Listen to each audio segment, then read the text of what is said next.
మీకు చదివింది బాగా గుర్తుండాలి, చదువు బాగా శ్రద్ధగా చదవాలి అంటే పుస్తకం అరచేతుల్లో పెట్టుకోవాలి. స్మార్ట్ ఫోన్లో చూసి చదివితే ఏది జ్ఞాపకం ఉండదు, కళ్ళు వాచిపోతాయి, దెబ్బతింటాయి.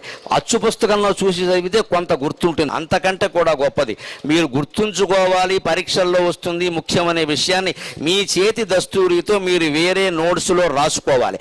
ఆ నోట్స్ని చేతుల్లో పెట్టుకుని చదువుకుంటే పరీక్షల్లో మర్చిపోవడం అనేది జరగదండి. విజయ సూత్రాల్లో ఇది మొదటిదిగా గుర్తుపెట్టుకో. ఊరికి ఆల్ ఇన్ వన్ అనడం, ఓ పుస్తకం కొనేయడం, అందులో మళ్ళీ మాస్టర్ దగ్గరికి వెళ్ళి అందులో ఇంపార్టెంట్ అనడం, మళ్ళీ ఇంపార్టెంట్ కూడా చెప్పి వెరీ వెరీ వెరీ ఇంక వీరికి అర్థం లేదు. ఇంకా ఈవేళ మాస్టర్ అంటే పాఠాలు చెప్పేవాడు కాదు, కర్మగారు ఇంపార్టెంట్ చెప్పేవాడు అయ్యాడు.